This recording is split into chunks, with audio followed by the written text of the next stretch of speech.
کے مقابلے میں آتا ہے۔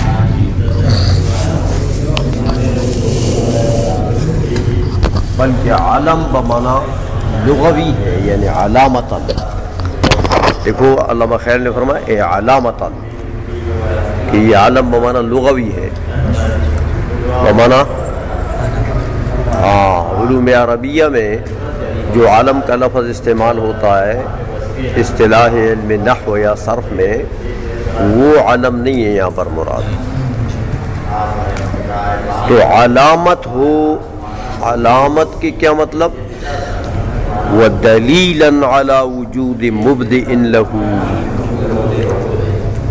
کہ وہ دلیل بنے اپنے مبدئ کے وجود کے اوپر۔ یہ تو انہوں نے عالم کا معنی کر دیا کہ دلیل بنے اپنے مبدئ کے وجود کے اوپر۔ اچھا، تو دیکھو اب انہوں نے پہلے کہا تھا کہ لو کان جائز الوجود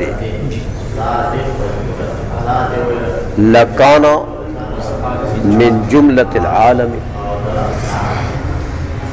اگر وہ مبدئ جو ہے وہ اگر جائز الوجود ہے، ممکن الوجود ہے، تو وہ پھر کیا ہوگا؟ من جملۃ العالم، وہ اس عالم میں داخل ہوگا، کیونکہ عالم نام ہے کس کا؟ مجموعہ ان چیزوں کے جو اپنے مبدئ کے لیے دلیل بنے۔ تو جب اس مجموعہ کا نام ہے تو اگر یہ مبدئ جو ہے، تم نے جو مبدئ فرض کیا، یہ مبدئ اگر جائز الوجود فرض کرو کہ وہ ممکن الوجود ہے، تو پھر وہ کیا ہوگا؟ وہ تو عالم میں داخل ہوگا، عالم میں داخل ہوگا، کیونکہ ما سوی اللہ کو جو بھی چیز ہے جمی،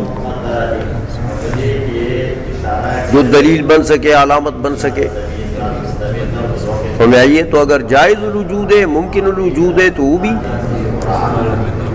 ما سوی اللہ ہی ہے نا، تو اس مجموعہ میں وہ داخل ہوگا۔ تو مجموعہ کو کیا کہتے ہیں؟ عالم۔ تو جملۃ العالم میں سے ہوگا پھر وہ۔ تو اگر فرض کرتے ہو کہ وہ جائز الوجود ہے تو لازم آتا ہے کہ وہ عالم کے اندر داخل، عالم کے اندر داخل۔ تو جب عالم کے اندر داخل ہوگا تو عالم تو دلیل ہے کس کا؟ مبدئ کا، تو وہ مبدئ ہے۔ وہ جو جائز الوجود تم نے فرض کیا وہ کیا ہے؟ مبدئ ہے۔ تو وہ داخل ہے اندر عالم کے، تو عالم میں داخل ہے تو پھر دلیل ہے، علامت ہے کس کے لیے؟ مبدئ کے لیے۔ تو جب وہ اپنے آپ کے لیے پھر دلیل بن گیا، اور وَالشَّيْءُ لَا يَدُلُّ، یہ دیکھو خیال کو، وَالشَّيْءُ لَا يَدُلُّ عَلَى نَفْسِهِ، تو لازم تو آ گیا کہ وہ چیز جس کو تم نے مبدئ فرض کیا وہ عالم کے اندر داخل ہو گیا، تو وہ دلیل بنا اپنے کے لیے، کیونکہ وہی مبدئ۔ تو پورا عالم جب دلیل ہے مبدئ کے لیے تو وہ بھی اس کے اندر داخل ہے، تو اس کی ہر جز دلیل ہے کس کے لیے؟ مبدئ کے لیے۔ تو وہ بھی تو جز ہے عالم کا، تو وہ بھی دلیل بنے گا مبدئ کے لیے، تو وہ دلیل اپنے آپ کے لیے نہیں بنا، تو چیز اپنے آپ پر دلالت کرتی ہے۔ تو اس کو دیکھو کہ اگر جائز الوجود ہے تو لکان من جملۃ العالم، تو جملہ عالم میں داخل ہوگا، اور اس کو دیکھتے ہو کہ چیز تو اپنے آپ کے اوپر دلالت کرتی نہیں ہے، تو پھر یہ عالم میں نہیں ہونا چاہیے، کیونکہ عالم میں داخل کرو گے تو دلیل بنے گی اپنے مبدئ پر دلالت کرنے کے لیے، سمجھ آئیے؟ تو چیز تو اپنے آپ کے اوپر دلالت کرتی نہیں، تو اس کو دیکھو کہ وہ تو مبدئ کے اوپر یعنی اپنے آپ کے اوپر وہ دلالت نہیں کر رہی ہے، سمجھ آئیے؟ تو اس کو دیکھو تو عالم میں نہیں ہونا چاہیے، عالم میں داخل نہیں ہے، من حیث انہ مبدئ، عالم میں داخل نہیں ہے۔ اور جب اس کو دیکھتے ہو کہ بھائی وہ تو جائز الوجود ہے، تو جائز الوجود کیا ہونا چاہیے؟ عالم میں داخل ہونا چاہیے. تو وہ چیز اگر جائز الوجود فرض کرتے ہو تو فیکون من جملۃ العالم ولا یکون من جملۃ العالم.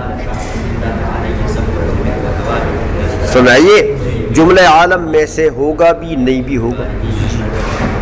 بات سمجھ میں آ رہی کہ نہیں آ رہی؟ تو جملہ عالم میں سے ہونا نہ ہونا یہ کیا ہے؟ ایک ہی چیز ہے بھائی. اس پر یہ بھی حکم لگتا ہے کہ وہ من جملۃ العالم ہے, یہ بھی لگتا ہے کہ من جملۃ العالم نہیں ہے. یہ تناقض نہیں. سمجھ میں آ گئی ہے؟ موضوع محمول وحدات ثمانیہ یہاں پر سب پائی جاتی ہیں, حیثیت بھی. سمجھ آئیے؟ تو جب تناقض لازم آتا ہے تو لازم تو باطل ہے. تو فالملزوم مثلہ, تو یہ ملزوم کیا چیز تھا کہ تم نے اس کو جائز الوجود فرض کیا. سمجھ آئیے؟ تو پتہ لگا کہ وہ مبدی جو عالم کا ہے وہ جائز الوجود نہیں ہو سکتا. بات سمجھ میں آ گئی ہے؟ اس لیے فرمایا کہ اے علامتاً و دلیلاً علی وجود مبدئ لہ والشیء لا يدل علی نفسہ. اگر یہ عالم میں داخل ہو گیا تو پھر تو یہ اپنے مبدئ پر دلالت کرے گا. تو مبدئ تو وہ خود ہے, تو اپنے آپ کے اوپر دال ہوگا پھر, اور چیز تو اپنے آپ پر دلالت کرتی نہیں ہے. تو فلا یکون مبدئا و مدلولا, تو اب مبدئ اور مدلول تو وہ بن نہیں سکے گا. تو ادھر کہتے ہو کہ وہ دال ہے اور مبدئ مدلول ہے. ہاں, کیونکہ وہ عالم میں داخل ہو گیا تو دال ہو جائے گا. ہاں, تو دال کس پر ہوگا؟ دال مبدئ پر. تو مبدئ تو وہ خود ہے. تو چیز اپنے آپ کے اوپر چونکہ دلالت کر نہیں سکتی ہے تو مبدئ نہیں بنے گا, مدلول نہیں بنے گا. تو مبدئ بنا بھی, مدلول بنا بھی اور نہیں بھی بنا. سمجھ میں آ گئی ہے؟ عالم میں داخل بھی ہو گیا اور نہیں بھی داخل ہو گیا. تو یہ تناقض نہیں ہے. اس لیے کہتے ہیں کہ اذ لا یکون حینئذ من العالم, کہ جب مبدئ ہو گیا تو پھر تو عالم میں سے نہیں ہوگا. فیلزم التناقض, تو لازم کیا چیز آ جائے گی؟ تناقض. کیا یکون من جملۃ العالم و لا یکون من جملۃ العالم. بات سمجھ میں آ گئی ہے؟ چلو جی. قوله وقريب من هذا ما يقال الى اخره الاول طريقه الحدوث والثاني طريقه الامكان ووجه القرب ظاهر. اچھا, اب علامہ تفسیرانی رحمۃ اللہ علیہ نے یہ فرمایا تھا کہ یہ جو دلیل قائم ہو گئی ہے کہ بھئی وہ مبدئ جو ہے وہ ممکن الوجود یعنی جائز الوجود نہیں ہو سکتا. کہ جائز الوجود کہتے ہو تو لکان من جملۃ العالم, اور جملۃ العالم میں سے تو ہو نہیں سکتا. سمجھ میں آ گئی ہے؟ تو کہتے بعض علماء نے ایک اور بات کہی ہے. علامہ تفتزانی فرماتے ہیں کہ وہ جو دلیل انہوں نے قائم کی ہے وہ بھی ہمارے اس دلیل کے قریب ہے. تو وہ انہوں نے بتایا نا کہ وہ قریب من هذا ما يقال ان مبدئ الممکنات باسرها لا بد ان يكون واجبا. یہ کہا تھا نا کہ ممکنات کا جو مبدئ ہے وہ کیا ہونا چاہیے؟ واجب. ممکنات کا مبدئ واجب. اذ لو کان ممکنا لکان من جملۃ الممکنات, کیونکہ اگر ممکن ہے تو من جملۃ الممکنات ہو گیا. یہ جو دلیل انہوں نے قائم کی تھی علامہ تفتزانی نے فرمایا کہ یہ اس میرے والی دلیل کے قریب ہے. علامہ خیالی بتاتے ہیں کہ کیسے قریب ہے اور کیا فرق ہے دونوں میں. دیکھو, دو قریب چیزیں جو ہوتی ہیں ان میں تغایر تو ہوتا ہے. قرب, نسبت قرب دلالت کرتا ہے تغایر پر. سمجھائیے؟ تو دو چیزیں اس سے تو پتہ لگا. تب تفتزانی سب جو کہتے ہیں کہ یہ اس کے قریب ہے, یہ دونوں کے درمیان میں نسبت قرب والا.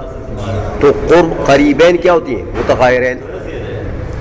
تو وہ تغایر کون سا ہے دونوں میں وہ بتاتے ہیں. اور پھر قرب کا کیسے پتہ لگا کہ قرب کی نسبت کیسی ہے. تو یہ دو چیزیں یہاں پر تھی.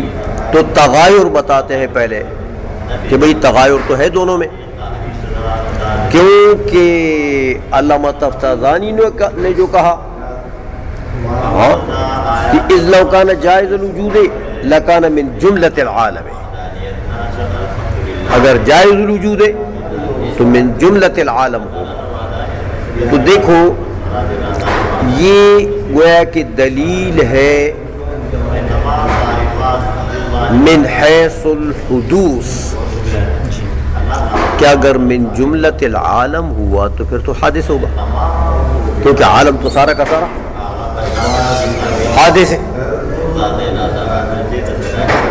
سمجھ میں آ گئی ہے نا؟ تو یہ جو کلام تفتازانی صاحب نے چلایا ہوا ہے کہ الذات الواجب او مبدی للعالم جو ہے، محدث للعالم جو ہے، ذات واجب الوجود ہے الذي يكون وجوده من ذاتی ولا يحتاج الى شيء اصلا اذ لو كان جائز الوجود لكان من جملة العالم فلم يصلح محدثا للعالم. تو اب یہ کلام چلا ہوا ہے باعتبار حدوث کے، کیونکہ والمحدث للعالم هو اللہ تعالی. ماتن نے کہا ہے نا، تو محدث للعالم جو ہے وہ اللہ تعالیٰ ہے. تو جب وہ محدث ہے تو جس کو عالم کیا ہوگا؟ محدث. جب وہ محدث ہے تو عالم کیا ہوگا؟ محدث. تو یہ کلام چلا ہوا ہے کہ محدث للعالم ذات باری تعالیٰ ہے. کیا مطلب؟ یعنی عالم سارا کا سارا کیا ہے؟ حادث.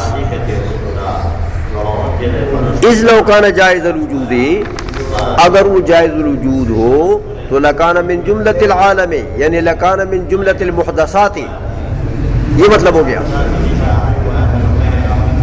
کیونکہ محدث تو باری تعالیٰ ہو گیا، تو محدث کیا ہو گیا؟ عالم. تو کہتے ہیں اگر جائز الوجود مانتے ہو تو کیا ہوگا؟ من جملت العالم. من جملت العالم کا کیا مطلب؟ من جملت المحدثات. سمجھ میں آ گئی ہے؟ تو یہ جو تفتازانی صاحب نے دلیل چلائی ہے یہ کس حیثیت سے ہے؟ من حیث الحدوث، کہ اگر جائز الوجود مانتے ہو تو اس کا حدوث لازم آئے گا، کیونکہ وہ محدثات میں سے ہو جائے گا. اچھا، اور یہ جو بعض لوگوں نے کہا کہ ان مبدع الممکنات بأسرها لا بد ان يكون واجبا اذ لو كان ممکنا لكان من جملة الممکنات، یہ جو دلیل ہے یہ من حیث الامکان ہے. من حیث کیونکہ انہوں نے یہ کہا کہ بھائی وہ مان لو کہ تمام ممکنات کا جو مبدی ہے نا وہ کیا ہے؟ واجب. مان لو کہ واجب ہے. اور اگر واجب نہیں مانتے ہو تو پھر کیا ماننا پڑے گا؟ ممکن. کیوں کہ موجود ممکن اور واجب کے علاوہ تیسری کوئی چیز ہے؟ مواد تو تین ہے نا، ایک امتناع ہے، ایک امکان ہے، ایک وجوب ہے. اس کے علاوہ کچھ ہے؟ تو ممتنع تو موجود نہیں ہے، تو موجود ہے دو. تو یا واجب مانو گے یا ممکن. تو جب واجب نہیں مانتے ہو تو پھر کیا مانو گے؟ ممکن. تو اگر ممکنات میں سے مانتے ہو تو استحالہ یہ لازم ہے. سمجھائیے؟ تو یہ جو بعض لوگوں نے استدلال کیا ہے وہ استدلال من حیث الامکان ہے کہ اگر واجب نہیں مانتے ہو تو لازم آئے گا کہ وہ ممکن ہو جائے، اور ممکن ہو جائے تو پھر سلسلہ ممکنات میں داخل ہوگا. تو مبدی جو ہے عالم کا وہ سلسلہ ممکنات میں داخل ہو گیا. سمجھ آ گئی ہے؟ تو یہ دلیل جو ہے یہ کس حیثیت سے؟ من حیث الامکان. علامہ تفتازانی کی دلیل کس حیثیت سے تھی؟ من حیث الحدوث. یہ ہے دونوں میں وہ تغایر. آئی سمجھنے؟ اور باقی رہا قرب تو کہتے ہیں قرب تو ظاہر، دونوں متغائرین ہیں، لیکن قرب تو ظاہر ہے. قرب ظاہر اس لیے ہے کہ جو ممکن ہے وہ حادث، جو حادث ہے وہ ممکن. باعتبار تحقق یہ دونوں ایک دوسرے سے جدا ہو سکتے ہیں، باعتبار مصداق مفہوم نہیں. مفہوم کے اعتبار سے حادث کا مفہوم اور ہے، ممکن کا مفہوم اور ہے. لیکن باعتبار مصداق یہ دونوں ایک دوسرے سے جدا ہو سکتے ہیں. جہاں ممکن صادق آئے گا وہاں حادث، جہاں حادث صادق آئے گا وہاں ممکن. تو خود تو ظاہر آئی سمجھ میں. اس لیے فرمایا کہ الاول طریقۃ الحدوث والثانی طریقۃ الامکان. یہ تو وہ تغایر ہے درمیان میں. وہ وجہ القرب ظاہر، قرب والا وجہ تو بالکل ظاہر ہو گیا، کیونکہ باعتبار تحقق گویا کہ وہ متساویین ہیں، جہاں ایک صادق آئے گا دوسرا. آئی سمجھ میں. چلو قوله من غير افتقار إلى إبطال التسلسل. إبطال التسلسل إقامة دليل ينتج بطلانه بالتمسك بأحد أدلة بطلانه افتقار إلى إبطاله، فلا يرد أن الابتقار غير الاستلزام. وبقوله إبطال التسلسل دون بطلانه إشارة إلى ما قلنا. اچھا، اب یہاں پر علامہ تفتزانی رحمۃ اللہ علیہ نے یہ فرمایا تھا کہ وقد يتوهم ان هذا دلیل على وجود الصانع من غیر افتقار الى ابطال التسلسل. ہاں کہتے ہیں بعض لوگوں نے یہ وہم کیا ہے، سمجھائیے کہ بھئی یہ جو دلیل دی گئی ہے نا وجود صانع اور گویا کے ممکنات اور محدثات کے لیے مبدع کے وجود پر، تو بعض لوگ یہ کہتے ہیں کہ یار یہ دلیل اچھی ہے، اچھی دلیل ہے. کیسے اچھی ہے؟ کہ وہ کہتے ہیں یار اس دلیل میں تو ابطال تسلسل کے طرف احتیاج واقع نہیں ہوا. یعنی یہ ایسی دلیل ہے کہ اس بات مبدع کے لیے تو ہے، واجب الوجود کا اس بات تو مبدع کے حیثیت سے ثابت ہو گیا. اس سے سمجھائیے کہ بھئی مبدع للعالم جو ہے وہ ذات واجب الوجود ہے. اس مدعا پر دلیل تھا نا، تو وہ مدعا تو ثابت ہو گیا اس سے، لیکن بڑے مختصر راستے سے، کہ تسلسل کے ابطال کی حاجت ہی نہ پڑی اس میں، کہ پہلے ہم تسلسل باطل کریں تو اس کے بعد کہیں جا کر واجب پر انتہا ہو جائے. سمجھائیے. تو اس لحاظ سے کہ اس دلیل میں اختصار ہے، ابطال تسلسل کی طرف افتقار نہیں ہے، اس میں بدون حاجت مندی کے ابطال تسلسل کی طرف یہ دلیل اپنا کام کر رہے ہیں. تو علامہ تفتزانی نے فرمایا کہ لیس کذالک ولیس کذالک. بعض لوگوں نے جو یہ وہم کیا ہے یہ ایسا ہے نہیں، بلکہ کیا ہے، بل هو اشارۃ الی احد ادلۃ بطلان التسلسل الی احد ادلۃ ابطال التسلسل. یہ دوسرا نسخہ اوپر لکھا ہوا ہے. تو علامہ تفتزانی فرماتے ہیں کہ بھائی یہ دلیل ایسی نہیں ہے جیسے ان لوگوں نے گمان کیا، بلکہ یہ تو دلیل ہے ابطال تسلسل کے طرف. ابطال تسلسل کے لیے جتنے ادلہ ہیں نا، ان ادلہ میں سے ایک کے طرف یہاں اس دلیل سے اشارہ ہے. ابطال تسلسل کے لیے جتنے ادلہ ہیں ان میں سے ایک دلیل کی طرف اس دلیل میں اشارہ ہے. یہ ایسا نہیں ہے کہ بغیر ابطال تسلسل کے افتقار کے یہ دلیل نے اپنا کام کر دیا. یہ بات کہی تھی علامہ تفتزانی نے.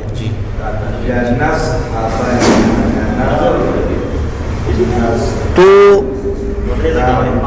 یہ جو بات کہی نا انہوں نے کہ وقد يتوهم ان هذا دلیل على وجود الصانع من غیر افتقار الى ابطال التسلسل، من غیر افتقار الى ابطال التسلسل، کہتے بھائی افتقار من غیر افتقار الى ابطال التسلسل، افتقار جو ہے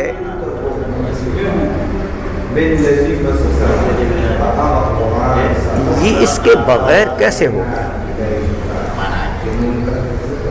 دیکھو ابطال تسلسل کے معنی کو سمجھنا چاہیے کہ ابطال تسلسل کا معنی کیا ہے، سمجھائیے، تو پھر آپ کو پتہ لگ جائے گا کہ بات کدھر جاتی ہے۔ کہتے ہیں ابطال تسلسل کا کیا معنی ہے؟ اقامت دلیل، خیالی کو دیکھو، ابطال التسلسل کس کو کہتے ہیں؟ اقامت دلیل ینتج بطلانہ، یہ ینتج بطلانہ، یہ پورا جملہ صفت ہے دلیل کے لیے، اقامت دلیل ینتج ابطالہ، ایسی دلیل قائم کرنا جس کے نتیجے میں بطلان تسلسل لازم آ جائے، جس کا نتیجہ کیا آ جائے؟ بطلان تسلسل۔ ایسی دلیل کی اقامت، ایسی دلیل قائم کرنا جس کے نتیجے میں بطلان تسلسل آ جائے، جس کا نتیجہ بطلان تسلسل ہو، اس کو کہتے ہیں ابطال تسلسل۔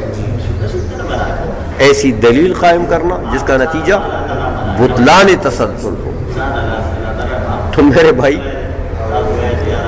جب ابطال تسلسل کا یہ معنی ہوا تو اب تو ابطال تسلسل کے لیے جتنے ادلہ ہیں ان میں سے کسی کو تم قائم کرو گے، کسی بھی کو،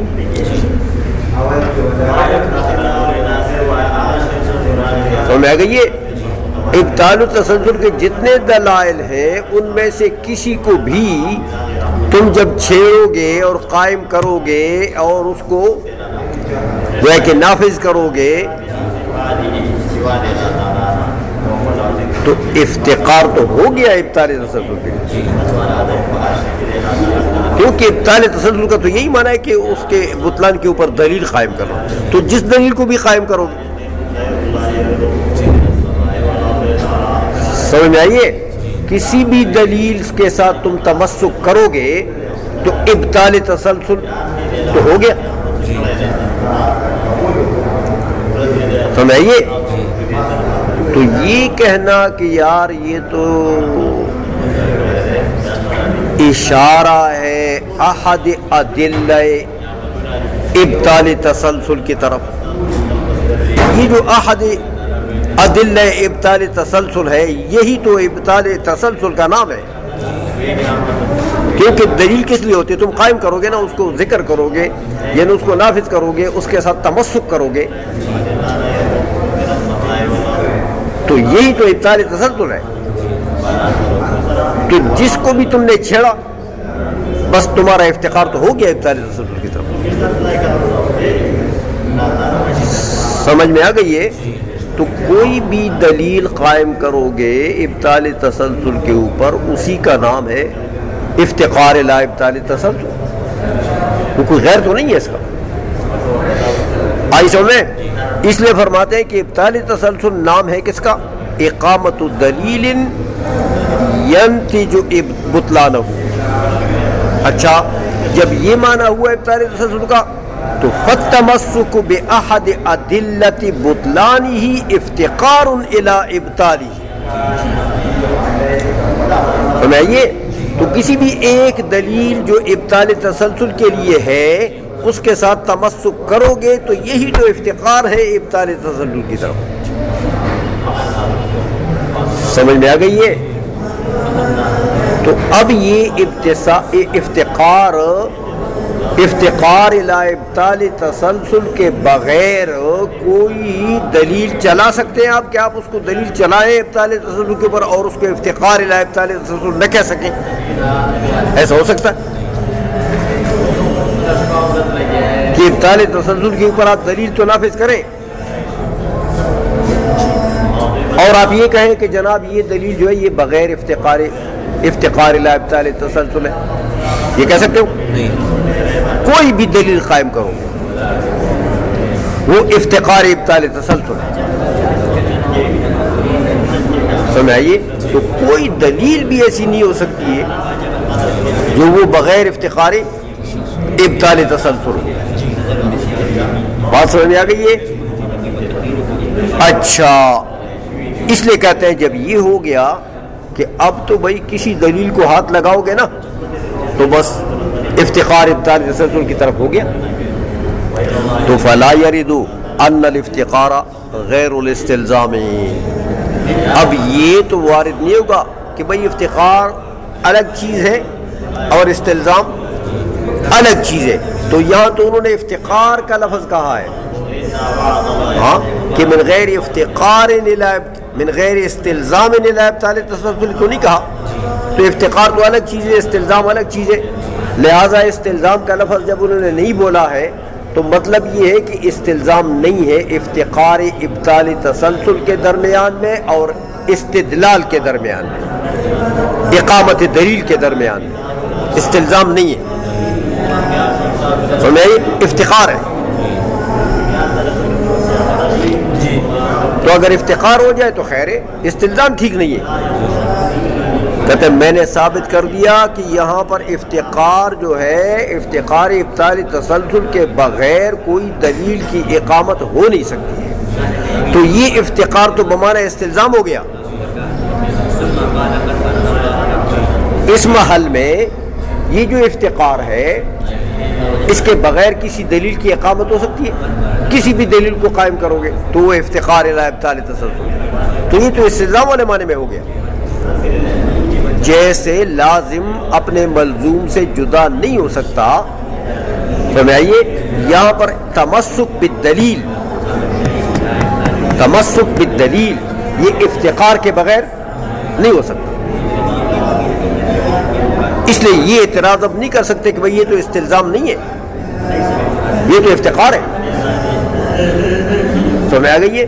ہم کہتے ہیں افتقار جو ہے وہ بمعنی استلزام ہو گیا. محلن یعنی معالن افتقار اور استلزام کا معنی ایک ہو گیا یہاں پر.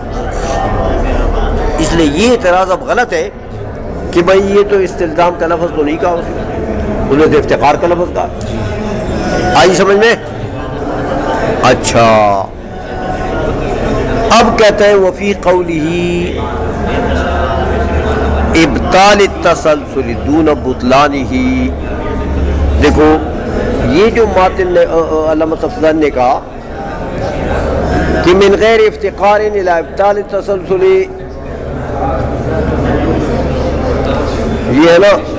ہاں آگے یہ کہا یہ عبارت کہ بل ہوا اشارۃ الی احد ادلۃ ابطال التسلسل. یہاں جو انہوں نے ابطال لگا دیا، سمجھ آئیے، بطلان نہیں لگایا. اگر دوسرا نسخہ تو اس میں بطلان کا ہے، سمجھ آئیے. تو کہتے ہیں یہ بطلان کا لفظ نہیں لگایا، ابطال کا لفظ لگا دیا یہاں پر. کہ دیکھو بطلان جو ہے وہ لازمی ہے، ابطال جو ہے وہ متعدی ہے. اس متعدی کو یہاں لگا کر یہ اشارہ کر دیا کہ بھئی یہ احد ادلۃ ابطال التسلسل، یہ احد الادلہ اور ابطال یہ ایک دوسرے سے جدا نہیں ہو سکتے. احد الادلہ بطلان نہیں. بطلان تو ممکن ہے کہ آپ دلیل قائم کریں اور بطلان نہ ہو جائے، آپ کی دلیل ٹھیک نہ ہو اور اس سے بطلان نہ ہو جائے. سمجھائیے نا, وہ تو ممکن ہے کہ نہ ہو, احد الادلہ ہو اور بطلان نہ ہو, کیونکہ ضرور تو نہیں ہے نا کہ آپ کی دلیل صحیح ہو بجمیع مقدماتی اور بجمیع شرائط ہی. تو بطلان کے بجائے یہاں پر ماتن کیا نام ہے علامہ تفتازانی نے کیا لگا دیا, ابطال کا لفظ, کہ دیکھو احد الادلہ اور ابطال یہ دونوں جدا, اگر بطلان ہوتا تو پھر جدا ہو سکتا, تو انہوں نے بطلان کو چھوڑ دیا, کیا لگا دیا, ابطال. کہتے اسی بات کی طرف اشارہ کر دیا کہ ابطال تو نام ہے اسی اقامت دلیل کے لیے کا. تو بھئی اقامت دلیل یعنی احد الادلہ اور ابطال یہ دونوں جدا ہو سکتے ہیں, یہ دونوں تو ایک چیز ہے, برخلاف بطلان کے کہ اگر بطلان لگا دیتے تو وہ جدا ہو سکتا ہے. اس لیے یہاں بطلان کا لفظ چھوڑ دیا اور کیا لگا دیا, ابطال کا لفظ لگا دیا. یہ اشارہ کر دیا انہوں نے کہ بھئی ابطال کا معنی اقامت الدلیل ہے. آئی سمجھ میں؟ کہتے وہ فی قوله ابطال التسلسل دون بطلانہ اشارۃ الی ما قلنا, اس میں اشارہ وہی میرے قول کی طرف ہے جو میں نے کہہ دیا کہ ابطال کا معنی کیا, اقامت الدلیل. سمجھ آ گئی, یہ ہو گیا.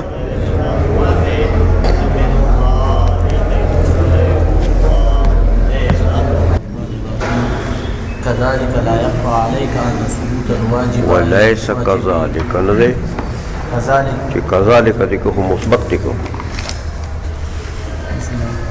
وقوله وليس كذلك لا يخفى عليك أن ثبوت الواجب يتم بمجرد خروج العلة عن السلسلة, وأما الانقطاع فبضم مقدمات أخرى وهي أن يقال ذلك الخرج لا بد وأن يكون علة للبعض وذلك البعض طرف للسلسلة, وإلا يلزم من كون الواجب معلولا وجود ما فرض خارجا. فظهر أن الافتقار بالعكس, واعلم أنه يمكن أن يستدل بهذا الدليل على بطلان الدور أيضا بأن يقال مجموع المتوافقين ممكن فعلة إما بنفس فعلته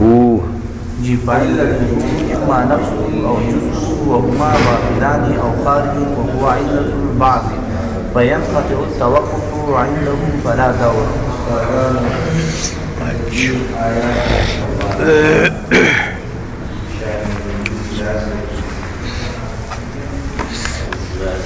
یہ علامہ تفتازانی رحمۃ اللہ علیہ نے جو فرمایا تھا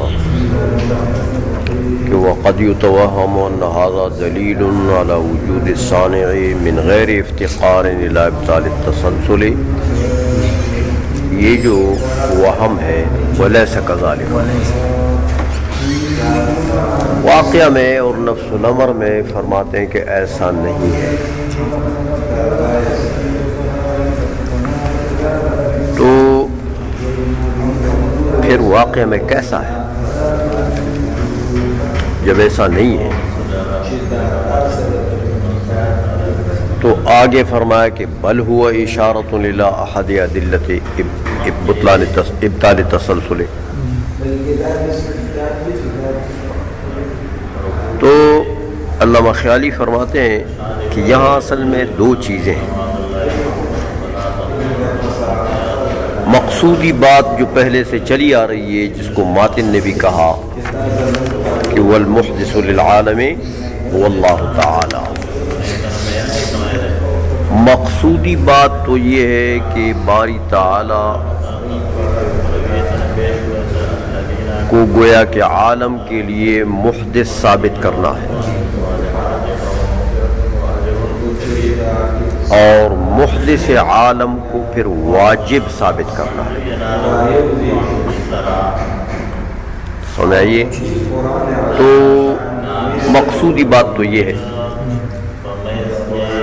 کہ محدث عالم جو ہے وہ واجب وہ ثابت ہو جائے کہ وہ واجب ہے. تو یہ جو بات ہے یہ تو اتنی مشکل نہیں ہے، یہ تو صرف ایک بات سے ثابت ہو جائے گی. کہتے ہیں یتم بمجرد خروج العلت عن السلسلۃ، کہ یہ جو ممکنات کا تم نے سلسلہ بنایا، ممکنات کا ایک سلسلہ ماضی کی طرف بناؤ، حادث یومی ہے، پھر امس والا حادث ہے تو کل والا علت ہے، آج کے لیے یہ سلسلہ چلو.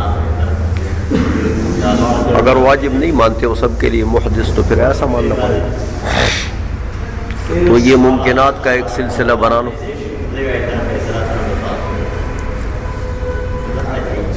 تو اب اس سلسلہ ممکنات کے لیے علت جو ہے وہ کون ہوگا؟ یہ سارا سلسلہ اپنے آپ کے لیے تو علت نہیں بن سکتا، علیت شیل نفسی لازم آتی ہے.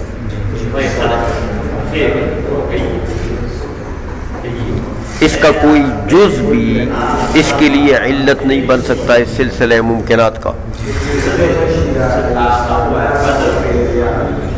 کیونکہ اس سلسلہ ممکنات میں وہ جز بھی داخل ہے نا، تو پھر علیت شیل نفسی لازم آ گئی.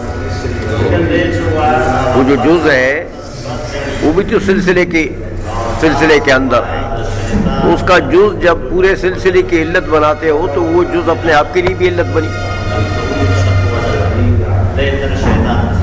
سنائیے، تو وہ جو علت ہے نا وہ اس سلسلہ ممکنات سے خارج ماننا پڑے گا.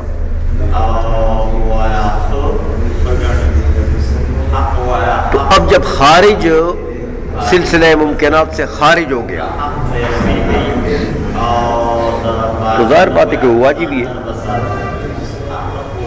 کیوں کہ موجود تو یا ممکن ہے یا واجب ہے. تو ممکنات کا تو تم نے سارا سلسلہ بنا دیا، یہ سارے ممکنات یہ ہیں. تو جب یہ سارے ممکنات اپنے آپ کے لیے بھی علت نہیں ہے، ان سارے ممکنات کی جز بھی ان کے لیے علت نہیں ہے، تو پھر کون ہوگا ان سے خارج؟ تو ممکنات سے خارج کون ہوتا ہے؟ سمجھ میں آئیے؟ تو جب واجب ہو گیا تو یہ سلسلہ تو خود منقطع ہو گیا. واجب تعالی جو ہے وہ پتہ لگا کہ وہ علتیں سب کے لیے. تو جب ممکنات کے لیے علت واجب ثابت ہو گئی تو کہتے ہیں یہ تو سلسلے سے جب آپ نے علت خارج مان لیا تو بس ہو گیا کام، واجب تو ثابت ہو گیا. سنیں آئیے، تو یہ واجب ممکنات کے لیے علت تو جب خارج ہو گیا سلسلہ ممکنات سے تو ظاہر بات ہے کہ وہ واجب ہی ہوگا. تو ایک تو یہ مقصد ثابت کرنا ہے. کہتے یہ تو اتنا مشکل نہیں ہے، یہ تو اگر تم نے سلسلہ ممکنات سے علت کو خارج مان لیا تو بس سمجھو کہ وہ واجب ثابت ہو گیا کہ وہ علت ہے ممکنات کے لیے. اس کے لیے تو پھر اتنے لمبے چوڑے دلائل کی ضرورت نہیں ہے. اس لیے کہتے ہیں کہ لا یخفی علیک، تیرے اوپر یہ بات مخفی نہ رہے کہ ان ثبوت الواجبی، کہ صرف واجب تعالیٰ کو ثابت کرنا جو ہے یہ تو یتم بمجرد خروج العلت عن السلسلۃ، یہ تو صرف اتنی بات سے ثابت ہو جاتا ہے کہ سلسلہ ممکنات سے ان ممکنات کی علت جو ہے وہ خارج. سمجھ آئیے؟ تو بس ثابت ہو جائے گا کہ وہ علت کیا ہے؟ واجب. تو واجب الوجود کو علت بنانا ممکنات کے لیے اور یہ ثابت کر دینا کہ ان تمام ممکنات کی علت جو ہے وہ واجب الوجود ہے، یہ تو اتنی بات سے. لیکن اب ایک بات اور ہے، وہ یہ کہ یہ سلسلہ ممکنات منقطع ہو جائے.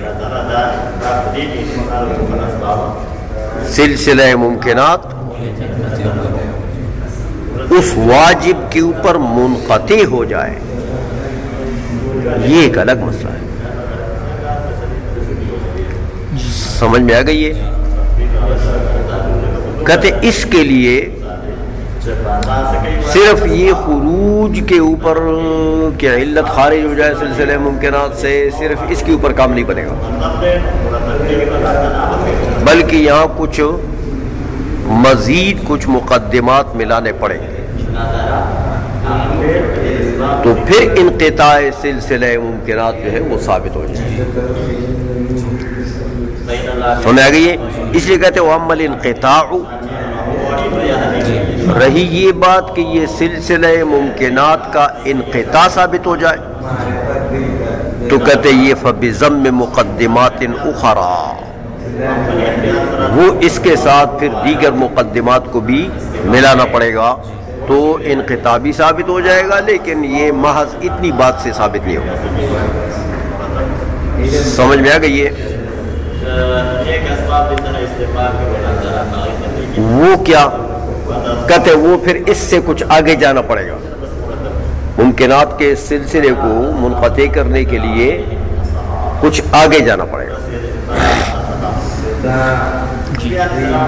یہی دلیل ہے، لیکن اس کو کچھ آگے لے جاؤ گے. وہ یہ کہ بھائی وہ جو علت ممکنات کا تو تم نے سلسلہ بنا لیا نا، تو اب تم کہتے ہو کہ وہ سارے ممکنات کا سلسلہ جو ہے وہ اپنے آپ کے لیے بھی علت نہیں ہے، اس کی جز بھی اس کے لیے علت نہیں ہے، تو وہ علت اس سے خارج ہو. اچھا، وہ جو خارج ہے ہم کہتے ہیں مان لو کہ اسی خارج کے اوپر سلسلہ ممکنات منقطع ہو گیا. نہیں مانتے ہو تو اچھا، سلسلہ ممکنات کو تو پھر آگے چلاؤ گے نا، تم پیچھے کی طرف چلاؤ گے، تو وہ جو خارج ہے اس سے پہلے بھی کچھ ممکن مانو گے. سمجھ آ گئی ہے؟ تو جب اس سے پہلے ممکن مانو گے، وہ ممکن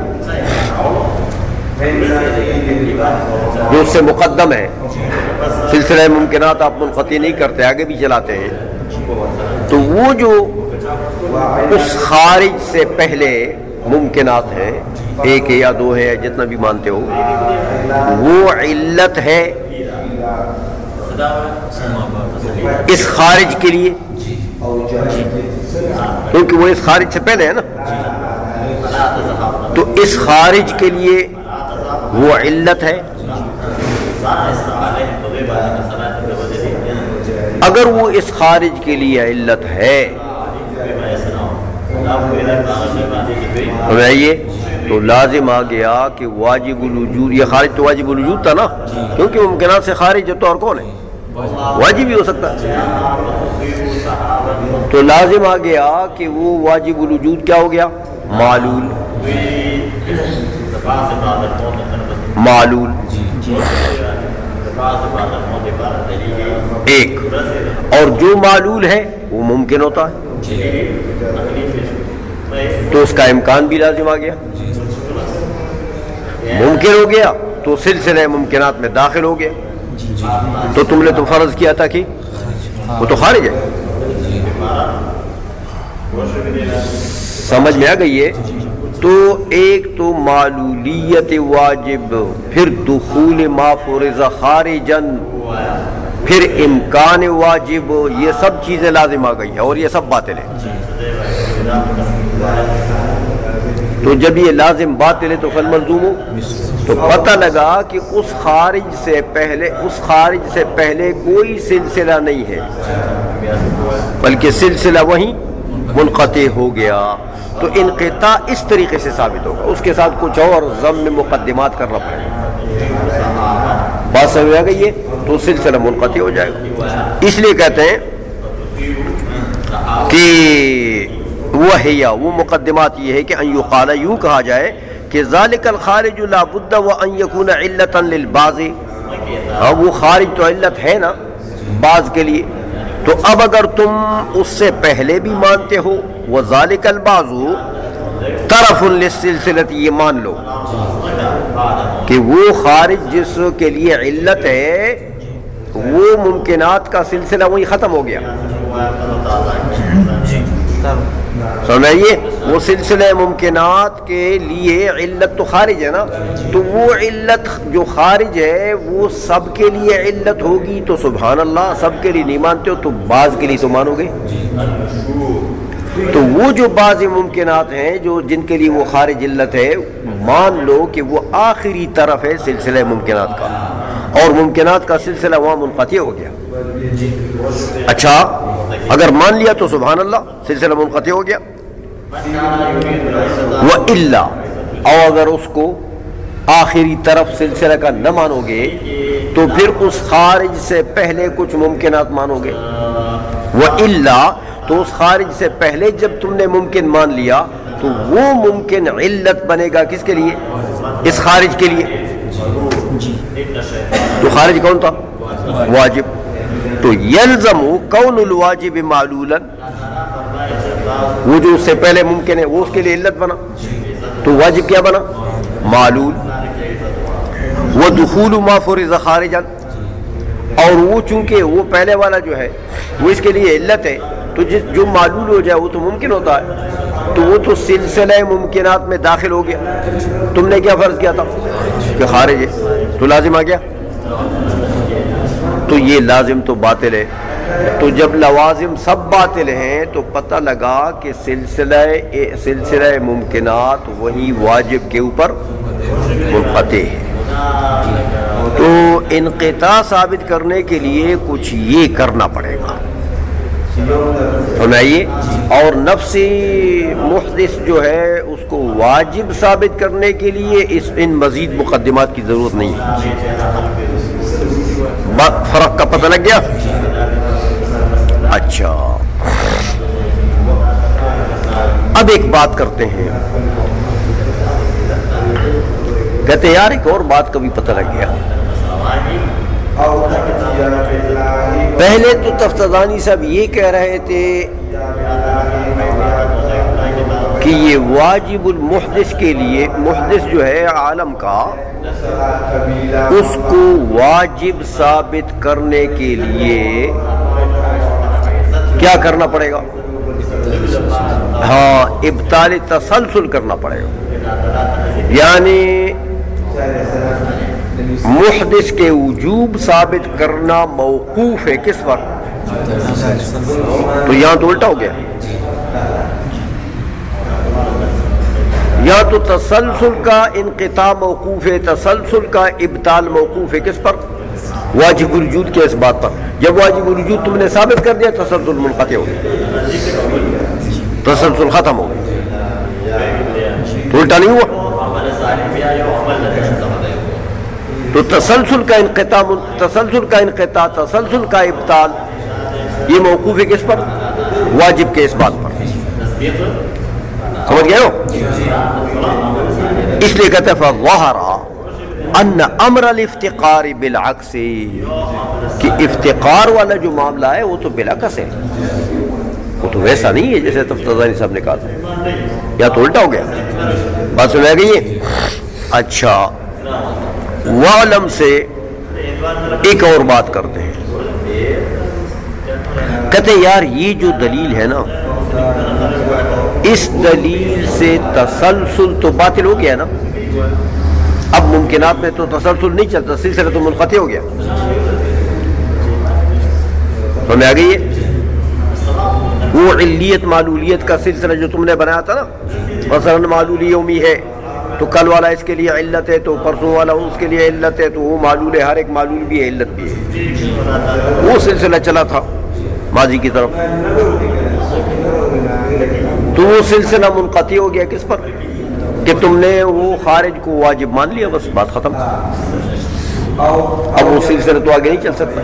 تو تسلسل منقطع ہو گیا کس پر؟ واجب پر. تو جیسے یہ دلیل ہے ابطال تسلسل کے لیے, اسی طرح کہتے ہیں یہ دلیل ہے ابطال دور کے لیے بھی, کہ دور بھی اسی دلیل سے ثابت ہو رہا ہے کہ دور بھی سمجھائیے باطل ہے. وہ کیسے کہتے دیکھو یہ دو چیزیں ہیں, یہ ایک موقوف ہے اس پر, دور تو اس کو کہیں گے نا, یہ موقوف ہے اور یہ موقوف ہے, دور آ گیا. تو کہتے ہیں کہ یار یہ جو مجموع المتوقفین ہیں اس کی علت پوچھتا ہوں, یہ علت ہے اس کے لیے, تو یہ موقوف ہو گیا نا اس پر, اور یہ علت ہے اس کے لیے, تو یہ موقوف ہو گیا. تو اس مجموعے کو کے متعلق پوچھتا ہوں کہ اس مجموعے کے لیے علت کون ہے بھائی؟ اس مجموعے کے لیے علت یا یہ مجموعہ ہوگا یا اس کا جز ہوگا یا اس سے خارج ہوگا, یہی دلیل ہے. تو اس مجموعے کے لیے اگر اس کو خود بناتے ہو کہ یہ پورا مجموعہ اپنے آپ کے لیے علت ہے, تو علیت شیء نفسی, تو یہ تو باطل ہے. اور اگر اس کا جز علت ہے مجموعے کے لیے, تو وہ جز بھی تو مجموعے میں داخل ہے, تو وہ جز اپنے آپ کے لیے علت نہ بنی, تو علیت شیء نفسی پھر لازم آ گئی, تو یہ تو بات ہے. تو کیا بچا کہ اس کا جو علت ہے اس مجموعے کا وہ اس سے خارج ہوگا. سمجھ آ گئی ہے؟ تو جب وہ علت ہے اور وہ خارج ہے تو وہ تو معلول نہیں ہے کسی کا,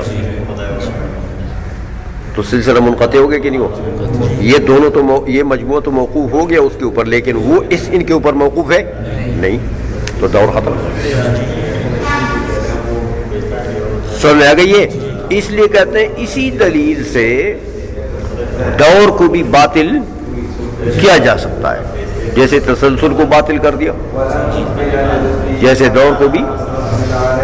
اس لیے کہتے ہیں کہ بھائی وعلم, جان لو کہ انہ یمکن ان یستدل بہذا الدلیل, ممکن ہے کہ استدلال پیش کیا جائے اسی دلیل سے علی بطلان الدور ایضا, جیسے تسلسل کے بطلان کے اوپر اس کو پیش کیا گیا, اسی طرح دور کے ابطال کے لیے بھی اس کو استعمال کیا جا سکتا ہے. بأن یقال کہ مجموع المتوقفین, کہ وہ جو یہ علت ہے اس کے لیے تو یہ موقوف ہو گیا اس پر, ہو گئی, تو پھر وہ علت ہے اس کے لیے تو یہ موقوف ہو گیا اس پر, تو یہ دونوں متوقفین ہو گئے نا. تو ان دونوں متوقفین کا مجموعہ پوچھتا ہوں کہ ممکن, یہ تو ممکن تو ہے نا, تو جب ممکن ہے تو ہر ممکن کے لیے علت چاہیے, تو اس کا علت کون ہے؟ فعلتہ اما نفسہ او جزءہ. اب اس مجموعے کی علت جو ہے یا یہ عین مجموعہ ہوگا یا اس کا ایک جز ہوگا, دونوں وہما باطلان, یہ تو دونوں باطل ہیں. تو او خارج, یا اس مجموعے سے اس کی علت کیا ہوگی؟ خارج. تو جب خارج ہوا اس کے تو یہ تو موقوف ہے اس کے اوپر, لیکن وہ موقوف ہوا ان پر نہیں, وہ تو خارج ہے ان سلسلے سے. ایسا میں وہو علت البازی او خارج وہو علت البازی. سمجھائیے وہ اگر اس مجموعے کے پورے مجموعے کے لیے علت جب بھی ٹھیک ہے، اور اگر اس مجموعے کے ایک جز کے لیے علت جب بھی ٹھیک ہے تو خارج نہ مجموعے سے، تو فینقطع التوقف عنده، تو وہ جو تم نے خارج نکال لیا نا، اس خارج کے اوپر انقطاع آ گیا کس کا؟ توقف کا. بات ختم.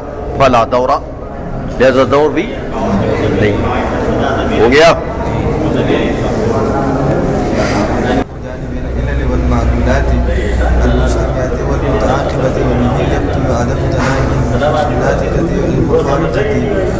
لأنها مترتبة بحسب إضافتها إلى أزمنة وما ذكره بعض الأفاعيل من أنها قد تحدث جملة منها في زمان وأخرى منها أقل وأكثر في آخر، وقد تحدث أحال منها في أزمنة مترتبة فلا ينتبه بمجرد ترتب أجزاء الزمان.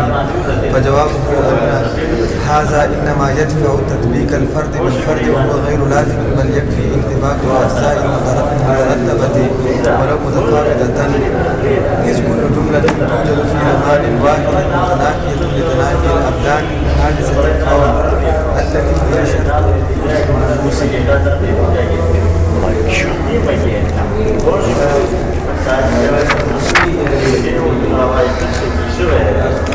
اب یہ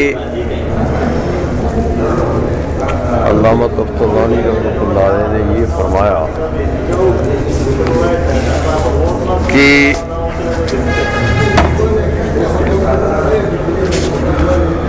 ابطال تسلسل کے لیے جو ادلہ ہیں ان میں سے مشہور جو ہے وہ برہان تطبیق ہے.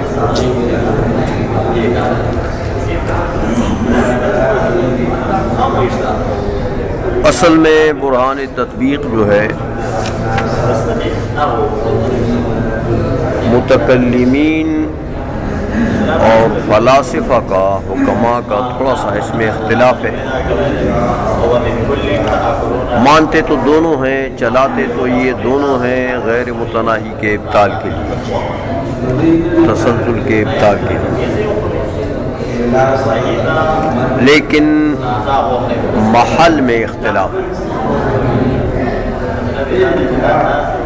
کہ یہ کون سے غیر متناہی میں چل سکتا ہے.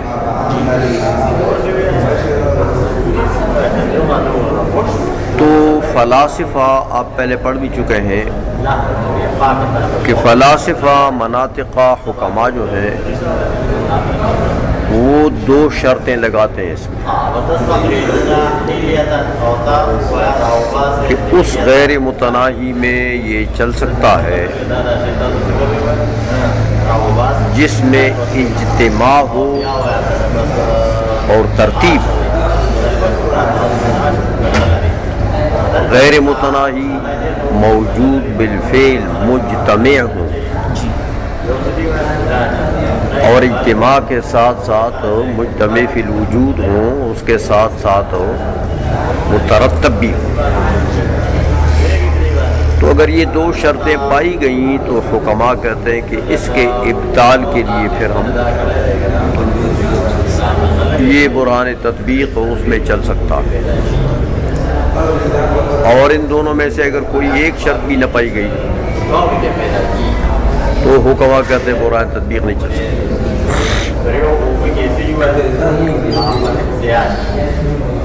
متکلمین جو ہے وہ کہتے نہیں، ترتیب کی ضرورت نہیں ہے، صرف اجتماع فی الوجود کی ضرورت ہے. سنائیے کہ غیر متناہی جو ہے وہ موجود ہو بس،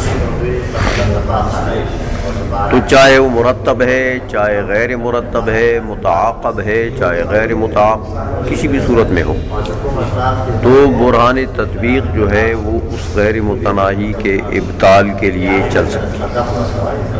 یہ تھوڑا سا محل میں اختلاف ہے. سمجھ گئے ہو؟ اب علامہ خیالی رحمۃ اللہ علیہ یہ جو پہلے دلیل بیان کی ہے نا انہوں نے،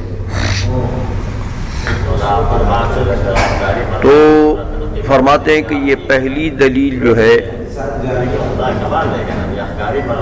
اس سے بھی غیر متناہی تو باطل ہو گیا، ابطال تسلسل کے لیے جو پہلے دلیل چلی ہے،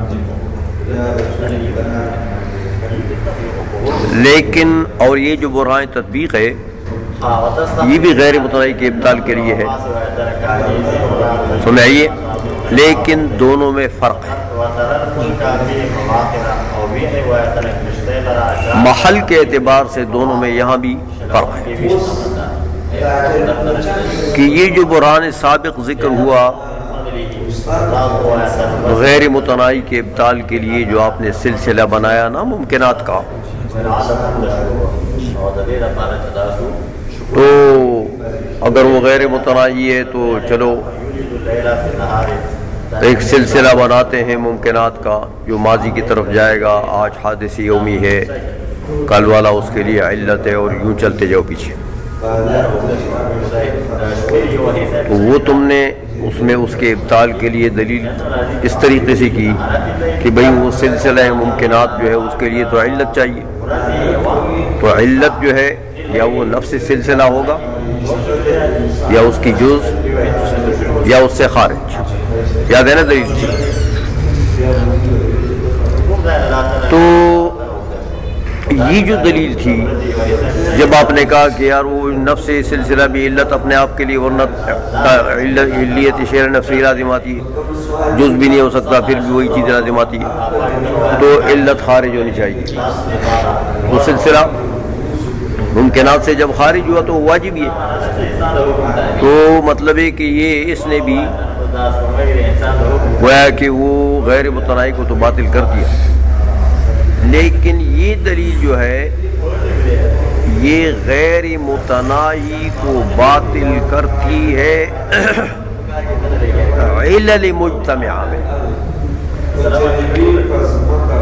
یہ جو کل گزری ہے یہ غیر متناہی کو باطل کر رہی ہے، لیکن کس میں؟ علل مجتمعہ میں، کیونکہ ہر ایک ممکن کو آپ دوسرے کے لیے علت مانتے تھے، تو علل موجودہ ہو گئی ہیں سب، کیونکہ ہر علت اپنے معلول کے ساتھ موجود ہوتی ہے، معلول کا وجود اگر ہے تو وہ تو معلول ہے نا، وہ تو بدون علت نہیں ہو سکتا، تو علل مجتمعہ جو ہے وہ ان میں آپ نے کہا کہ یار وہ ایک دوسرے کے لیے علت ہے، ہاں سلسلہ ممکنات بنا لیا، تو پھر ان سب میں سلسلے کی علت کون ہے؟ یا نفس سلسلہ ہے یا اس کی جز ہے یا خارج، یہ بات تھی نا؟ تو وہاں جو پیچھے کی طرف آپ لے گئے وہاں علل مجتمعہ تھی،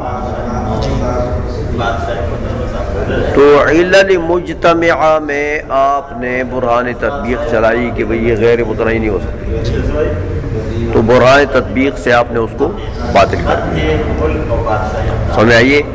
یہ ہے برہان سابق، اس لیے علامہ خیالی فرماتے ہیں کہ البرہان السابق یبطل التسلسل فی جانب العلل فقط، سمجھ آئیے؟ تو اس نے تو علل میں کام کر دیا، وَهِيَ لَا تَكُونُ إِلَّا مُجْتَمِعَةً، علل جو ہیں وہ تو مجتمعی ہوتی ہیں، کیونکہ ہر علت کے لیے ہر معلول کے لیے علت چاہیے، تو معلول کا وجود بغیر وجود علت تو ہو نہیں سکتا، تو علل ساری کی ساری کیا ہوگی؟ موجودہ مجتمعہ، تو اس کے ابطال کے لیے تو آپ نے یہ برہان چلا دیا۔ اچھا، اب یہ جو برہان تطبیق ہے اس کے اندر اور یہ جو سابق برہان ہے ان دونوں میں کیا فرق ہے؟ فرماتے ہیں بھائی وہ ابطال تسلسل فی العلل کے لیے تھا صرف، یہ جو برہان تطبیق ہے اس کا محل عام ہے، سنائیے، علل ہوں کہ معلومات ہوں، سنائیے معلولات ہوں، آئی سمجھ، مجتمع ہوں کہ غیر مجتمع ہوں، متعاقب ہوں کہ غیر متعاقب ہوں، متکلمین کا مذہب ہے نا، تو یہ تو سب میں چلاتے ہیں، تو اس لیے فرماتے ہیں کہ یہ جو برہان تطبیق ہے اس کا محل جو ہے یہ عام ہے، یہ صرف علل تک، علل میں جو غیر عدم تناہی ہے صرف اس کے ابطال کے لیے نہیں ہے، معلولات میں غیر متناہی ہو، عدم تناہی ہو، اس کو بھی باطل کرتا ہے۔ علل و معلولات مجتمع ہوں کہ غیر مجتمع ہوں، مترتب ہوں کہ غیر مترتب ہوں، متعاقبہ ہوں کہ غیر، جیسے بھی سمجھ میں آئیے، تو غیر متناہی کی بات کرو بس۔ تو یہ برہان تطبیق کا جو چھوڑا ہے یہ لے جاؤ، اس کو ذبح کر دو، سمجھ میں آ گئی ہے۔ اس لیے فرماتے ہیں کہ وہ ھذا البرہان یعم جانبی العلل والمعلولات، یہ عام ہے، دونوں جانبین کو، دونوں جانبین میں عدم تناہی کو باطل کرتا ہے، او جو جانب العلل والمعلومات ہے وہ مجتمع ہوں یا متعاقب ہوں، مترتب ہوں یا غیر مترتب ہوں، متکلمین کا مذہب ہے نا، تو چلاتے ہو، چلا دو اس میں۔ اچھا، ایک تو یہ فرق بتا دیا آپ کو کہ یہ جو برہان ہے اس کا محل جو ہے یہ عام ہے، سمجھ گئے ہو۔ اب ایک بات کرتے ہیں، لیکن پہلے اس کا گویا کہ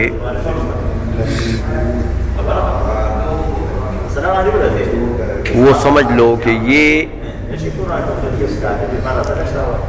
ابتدا میں جو یہ قول کیا ہے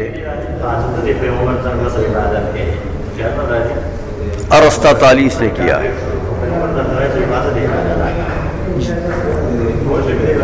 ارسطاطالیس نے ایک نظریہ قائم کیا،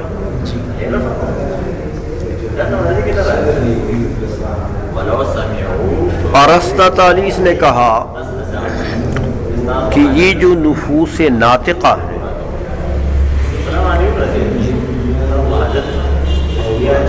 یہ یاد رکھیں کہ نفوس ناطقہ کی جزیات کو وہ حادث مانتا ہے، جزیات کو، ہر نفس ناطقہ بحیثیت جزئی وہ حادث ہے، لیکن وہ کہتے ہیں کہ نفس ناطقہ جو ہے یہ قدیم بن نو ہے، قدیم بن نو ہے، یعنی اس کا نو جو ہے وہ باقی ہے کسی نہ کسی جزئی کی صورت میں، اس کا نو جو ہے اس کے اوپر گویا کہ عدم لاحق نہیں آئے گا،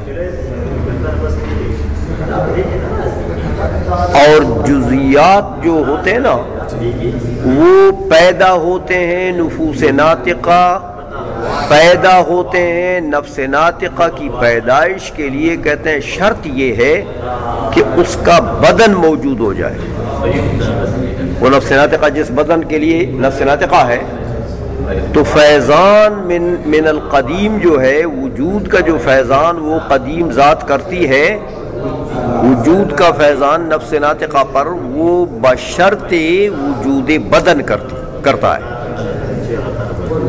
سنائیے، اگر اس کا بدن موجود ہو جائے تو اللہ تبارک و تعالیٰ اس بدن کے لیے نفس ناطقہ پیدا کر دیتا ہے، تو ابدان جو ہے یہ حادث ہیں، ابعاد کی وجہ سے کہ ابعاد حادث ہیں، ابدان بھی حادث ہیں، اور ابدان کو ارسطاطالیس جو ہے، اگرچہ اس سے دو قول مروی اس معاملے میں کہ ابدان غیر متناہی کے متناہی ہے، لیکن راجح قول اس کا یہ ہے کہ ابدان متناہی ہے، سمجھ میں آ گئی ہے، اچھا، اب نفس ناطقہ کی پھر دو صورتیں ہو جاتی ہیں۔ جب نفس ناطقہ بدن کی پیدائش کے وقت نفس ناطقہ پیدا ہو جاتی ہے تو اس بدن کے ساتھ اس کا تعلق ہو جاتا ہے۔ اس وقت جب بدن سے اس کا تعلق ہے اس وقت اس کو نفس ناطقہ متعلقہ بالبدن کہتے ہیں۔ تو نفوس ناطقہ متعلقہ بالبدن جو ہے ان کو بھی وہ متناہی مانتا ہے۔ سمجھائیے عرض تعلیس، کیونکہ ابدان متناہی مانتے ہیں، تو ابدان جب متناہی ہوئے تو نفوس انہی سے متعلق ہے، تو وہ بھی حادث ہے۔ لیکن وہ کہتے ہیں ارسطا تالیس کہ جب مفارقت آ جائے بدن اور نفس ناطقہ کے وقت کے درمیان میں، تو بدن تو گیا فنا، تو نفس ناطقہ باقی۔ اسلام کے عقیدے کے یہ بھی قریب ہے کہ روح تو باقی ہے نا، وہ نفس ناطقہ کہتا ہے، ہم روح کہتے ہیں۔ تو وہ کہتا ہے کہ جب یہ مفارقت آ جاتی ہے تو بدن تو ہو گیا فنا، لیکن وہ نفس ناطقہ جو ہے وہ باقی رہتی ہے۔ اس وقت اس نفس ناطقہ کو نفس ناطقہ مفارقہ کہتے ہیں، یعنی مفارقہ عن البدن۔ سمجھ میں آ گئی ہے؟ تو یہ نفوس ناطقہ مفارقہ عن البدن جو ہے ان کو ارسطا تالیس غیر متناہی مانتا ہے۔ سمجھ آئیے؟ کیونکہ وہ تو باقی رہتی ہے، تو آگے تو بدن کے حدوث کے ساتھ وہ حادث ہو جاتی ہے نا، جزئی، تو جزیات تو حادث ہیں، نو قدیم ہے۔ تو بدن کے ساتھ جب تک اس کا تعلق ہے تو وہ تو متناہی ہے، اس وقت بھی متناہی مانتے ہیں، کیونکہ ابدان متناہی ہے تو وہ بھی متناہی۔ لیکن نفوس مفارقہ کو متناہی نہیں کہتا، کیونکہ جتنے ابدان گئے ہیں تمام کے نفوس ناطقہ باقی ہے۔ سنائیے، تو یہ جو نفوس مفارقہ ہیں ان کو ارسطا تالیس گویا کہ غیر متناہی مانتا ہے۔ بات سمجھ میں آ گئی ہے؟ اس نظریے کو سمجھ گئے ہو نا؟ تو علامہ خیالی فرماتے ہیں کہ یہ جو بحران تطبیق ہے نا، اس کا چھرا ہم اٹھا لیں گے اور یہ جو ارسطا تالیس کی نفوس ناطقہ مفارقہ کی عدم تناہی ہے نا، اس میں چلا دیں گے کہ بھائی لے غیر متناہی کدھر ہے۔ سمجھ آئیے؟ تو ان نفوس مفارقہ کی جو عدم تناہی ہے اس میں یہ برہان تطبیق چل سکتی ہے۔ آئی سمجھ میں؟ اس لیے فرماتے ہیں کہ وَبِهِ يَبْطُلُ عَدَمُ تَنَاهِ النُّفُوسِ النَّاطِقَةِ الْمُفَارِقَةِ أَيْضًا، مفارقہ کی قید لگا دیے کہ جب متعلقہ بالبدن ہے تو وہ تو متناہی ہے، تو مفارقہ کو وہ غیر متناہی مانتا، تو کہتے ہیں اسی برہان تطبیق سے ہم اس کو باطل کر دیں گے۔ کیسے باطل کرو گے بھائی؟ کہتے ہیں وہ چلا دیں گے نا۔ کیسے چلائیں گے؟ کہتے ہم کہتے دیکھو فلاسفہ کا مذہب یہ ہے کہ زمان نام ہے کس کا؟ زمان نام ہے فلک الافلاک کے حرکت کے مقدار کا۔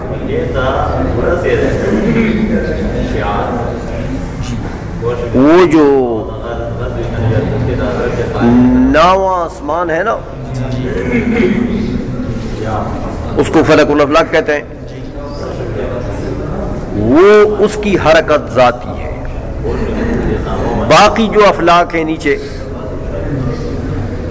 وہ ہر فلک اور ہر ستارہ کی حرکت جو ہے وہ دو قسم کی ہے۔ یہ فلسفہ پڑھو گے تو پتہ لگے گا پھر آپ کو۔ ایک حرکت ذاتی ہے ہر فلک کی، اور ہر ستارے کی جن ستاروں میں حرکت ہے، جو ثوابت ہیں وہ تو ثوابت ہیں، لیکن جن میں حرکت ہے تو ان کی دو قسم کی حرکتیں ہیں، ایک ہر فلک اور ہر ستارے کی حرکت ذاتیہ ہے، ایک حرکت قصری ہے۔ فلک الافلاک کے علاوہ یہ جو باقی ہیں ان کی دو قسم کی حرکتیں ہیں۔ تو حرکت ذاتیہ تو ہر تارے کی اپنی ذاتی ہے، ہر فلک کی، لیکن حرکت قصری وہ ہے جو فلک الافلاک ان کو دیتا ہے، وہ فلک الافلاک جو ہے وہ بھی ان کو چلاتا ہے۔ تو فلاسفہ کہتے ہیں کہ یہ جو افلاک ہیں ان کی حرکت ذاتیہ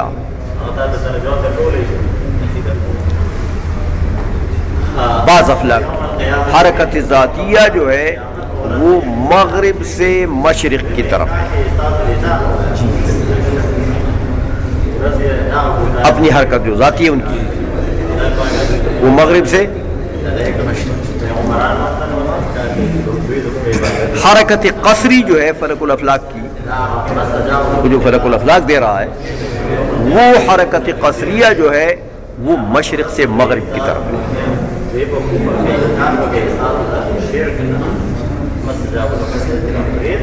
اب اعتراض تو ہوتا ہے کہ یہ تو ٹکر آ جائے گا، تو یہ ادھر چلتا ہے وہ ادھر چلاتا ہے، تو یہ تو کیسے چلے گا؟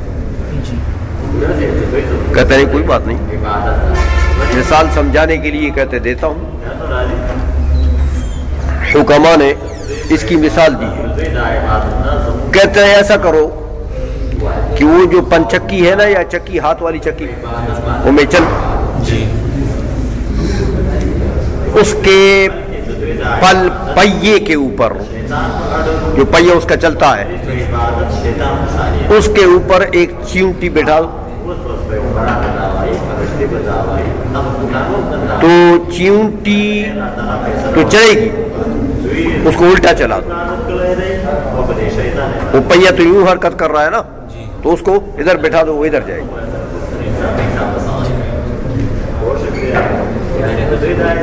سمجھ آ گئی ہے؟ تو چیونٹی کی اپنی حرکت کس طرف ہے؟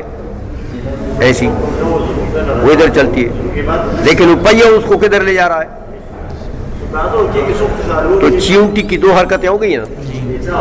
یا اس طرح جس طرح آپ یہ لاری میں بیٹھ جائیں، ریل میں بیٹھ جائیں، تو ریل ادھر جا رہا ہے تو آپ اس کے اندر ادھر جا رہے ہیں، تو آپ کی دو حرکتیں ہو گئی، ایک قصری ہے اور ایک ذاتی ہے۔ تو اس طرح دو حرکتیں ہو سکتی ہیں، ان سے کوئی استحالہ لازم۔ تو فلاسفہ کہتے ہیں، اصل یہ بات میں نے سمجھائی آپ کو اس لیے کہ فلاسفہ کہتے ہیں کہ یہ جو حرکت قصری ہے نا فلک الافلاک کی، چوتھے آسمان کی، یہ سورج وہ مانتے ہیں چوتھے آسمان میں، تو چوتھے آسمان کو جو فلک الافلاک حرکت دے رہا ہے وہ مشرق سے مغرب کی طرف ہے۔ تو یہ رات دن جو پیدا ہوتا ہے، سورج چلتا ہے نا ادھر سے ادھر، یہ کس کی حرکت سے؟ وہ فلک الافلاک کی حرکت قصری سے۔ وہ جو چوتھے آسمان کی اپنی حرکت ادھر ہے، لیکن فلک الافلاک اس کو چلا رہا ہے اس طرح۔ تو رات دن پیدا ہو رہا ہے فلک الافلاک کے حرکت قصری سے، جو فلک رابی کی حرکت قصری ہے نا اس سے پیدا ہوتا ہے۔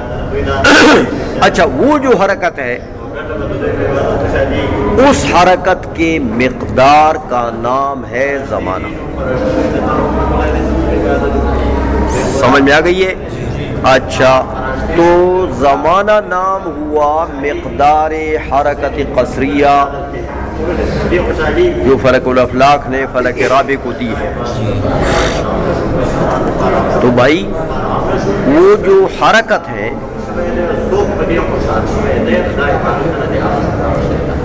وہ حرکت، تو دیکھو حرکت تو ایسی نہیں ہوتی کہ غیر مرتب ہو. یعنی مثلا آپ حرکت کرتے ہیں یہاں سے وہاں تک تو کیا کرو گے؟ تفرہ کر سکو گے؟ تفرہ فلسفے میں اس کو کہتے ہیں کہ یہاں سے چھلانگ لگایا اور کوئی ٹائم نہیں لگا آپ کا اور ادھر بیٹھ گیا, کوئی وقت نہیں لگا. وقت لگے گا تو پھر حرکت ہو جائے گی. ادھر سے غائب ادھر موجود بدون صرف زمانہ, اس کو تفرہ کہتے ہیں.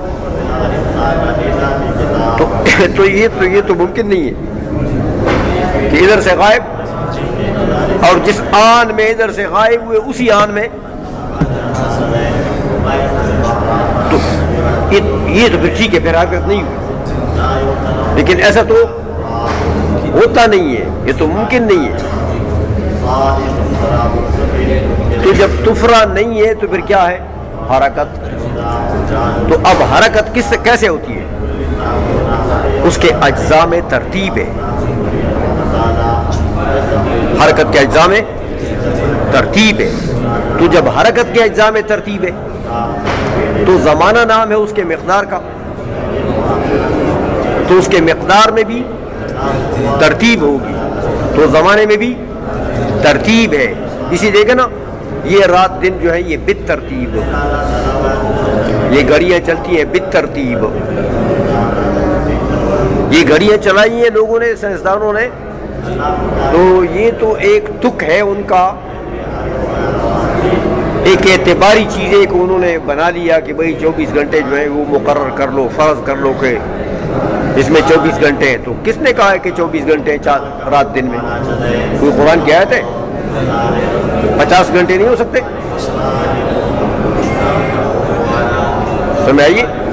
تو یہ تو سائنسدانوں نے فرض کر لیا کہ چلو 24 گھنٹے میں یار یہ حرکت جو ہے اس کو بند کرو. یہ جو فلک الافلاک کی یہ جو حرکت قصری ہے نا, اس کو 24 گھنٹے میں بند کر دو.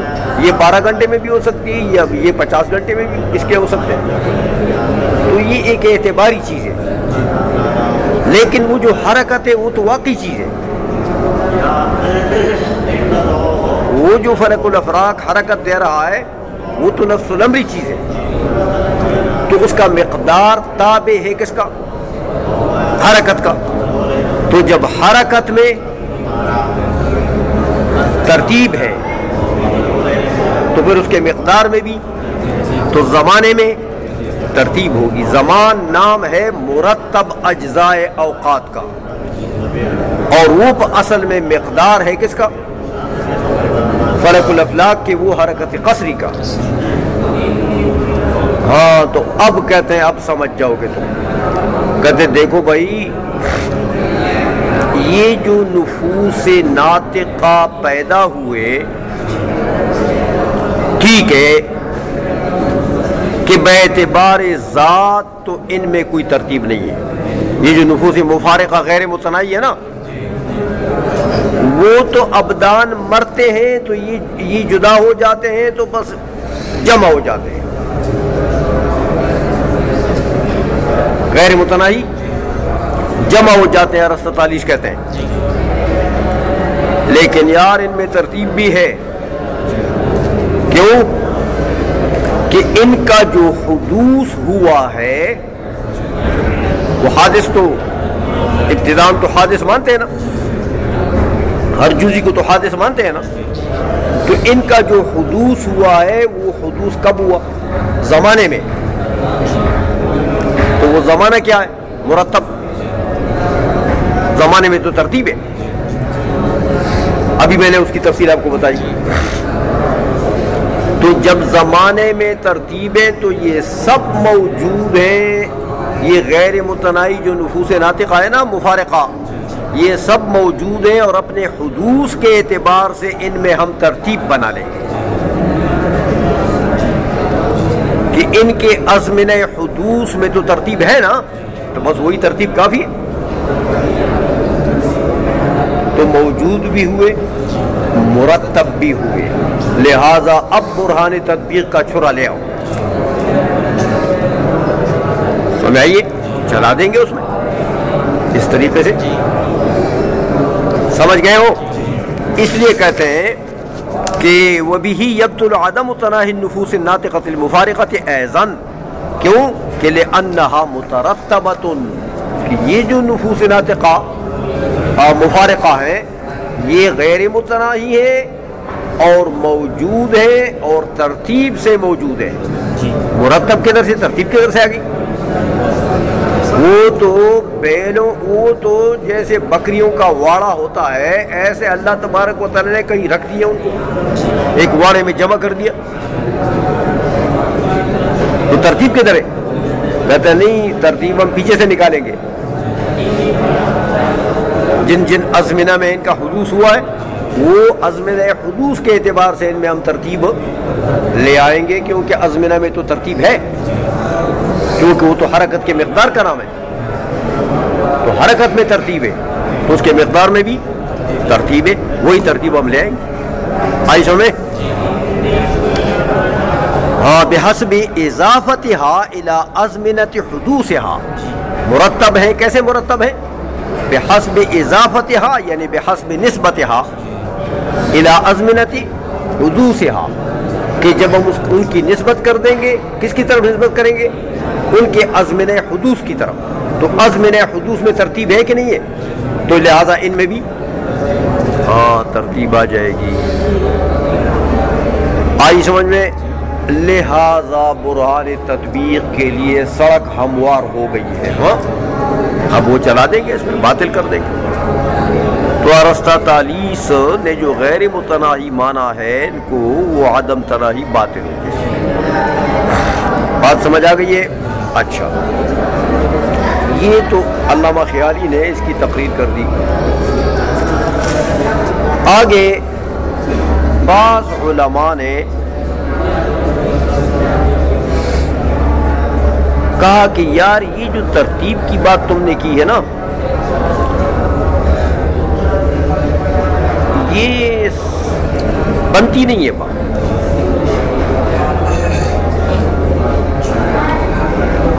کہ ازمنہ کی ترتیب جو ہے، ازمنہ میں ترتیب ہے، ٹھیک ہے، وہ تو مسلم بات ہے کہ ان کے ازمنہ حدوث میں ترتیب تو ہے، لیکن ازمنہ حدوث کی ترتیب کی وجہ سے ان میں ترتیب بنانا یہ نہیں ہو سکتا. دیکھو کہتے اس لیے نہیں ہو سکتا کہ یہ جو نفوس مفارقہ ہیں، نفوس ناطقہ، ان کا حدوث ازمنہ میں ایسا تو ہوا نہیں ہے کہ زمانے کے اس جز میں یہ ایک نفس ناطقہ پیدا ہو گئی ہے تو دوسرے جز میں یہ دوسری پیدا ہو گئی ہے، تو تیسری جز میں تیسری پیدا ہو گئی ہے، تو چوتھے میں. ان کا حدوث ایسا نہیں ہے کہ تم کہو گے کہ زمانے کے اجزاء میں ترتیب ہے لہذا ان کے حدوث میں بھی ترتیب ہے. بھائی وہ تو زمانے کے ایک جز میں اللہ تبارک و تعالیٰ کروڑوں خربوں نفس ناطقہ پیدا کرتا ہے. وہ پوری دنیا میں کوئی ایک انسان پیدا ہوتا ہے ایک جز میں، ایک انسان ایک جز میں پیدا ہو تو اس کی ایک نفس ناطقہ وہاں حادث ہو جائے، ٹھیک ہے. دوسرے جز میں دوسرا پیدا ہو، دوسرا بدن بنے تو اس کے ہی نفس ناطقہ بنے، تو ایسا ہے. وہ تو زمانے کے ایک جز میں خربوں انسان پتہ نہیں اس سے بھی زیادہ دنیا میں پیدا ہوتے ہیں، ابدان بنتے ہیں. تو جب خربوں انسان کے ابدان بنتے ہیں تو ویسے ان کے لیے حدوث بھی ہوگا نفس ناطقہ کا.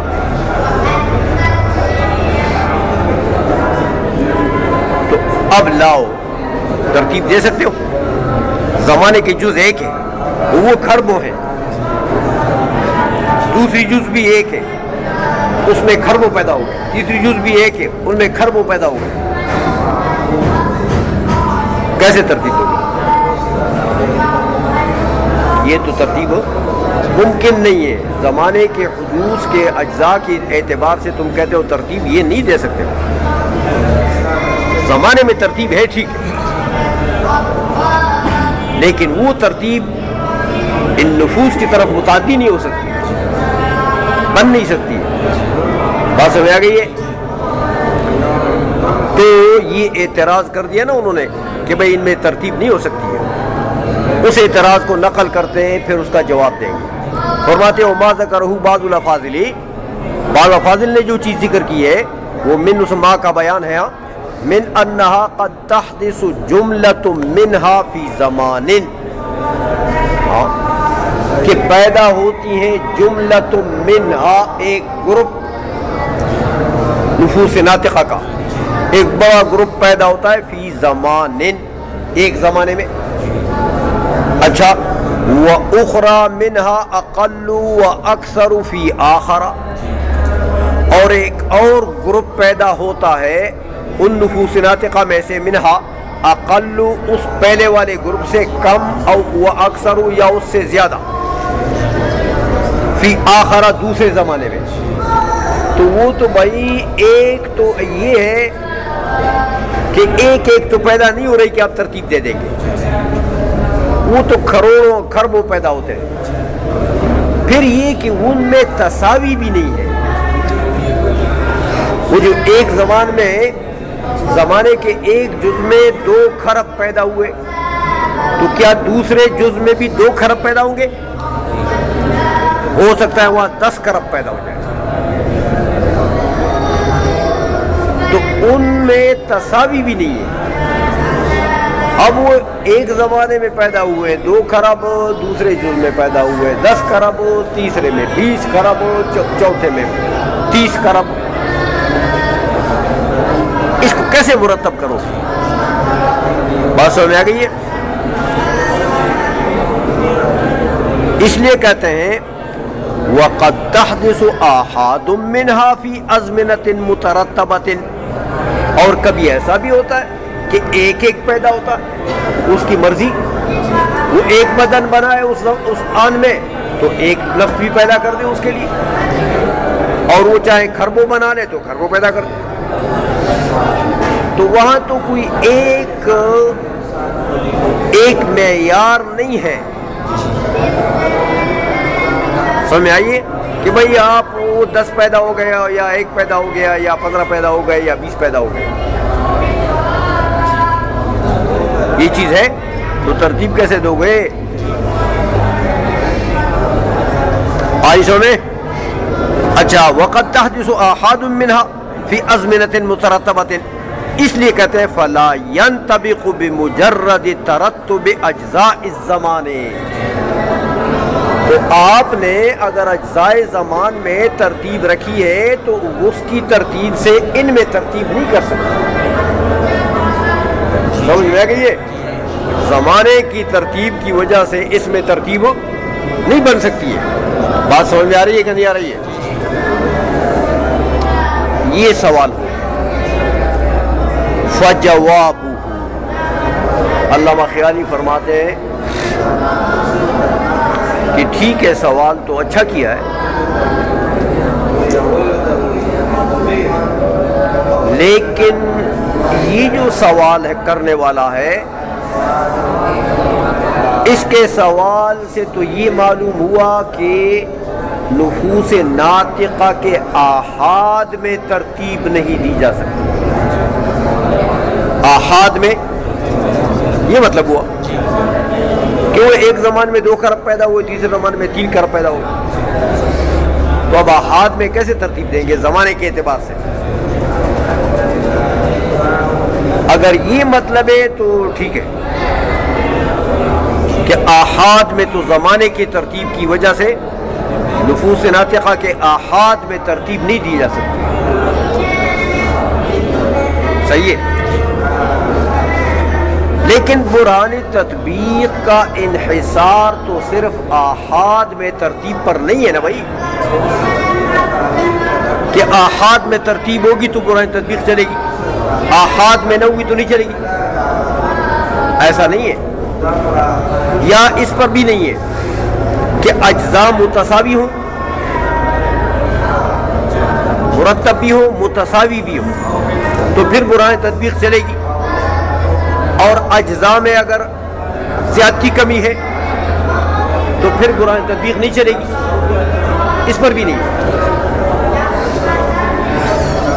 قرآن تطبیق کے لیے محض ترتیب چاہیے، اجتماع اور ترتیب چاہیے، چاہے وہ آحاد ہوں اجزاء، چاہے اجزاء مجموعے ہوں، 2 خرب کا ایک مجموعہ ہے، 3 خرب کا دوسرا مجموعہ ہے، 10 خرب کا تیسرا مجموعہ ہے، 15 خرب کا،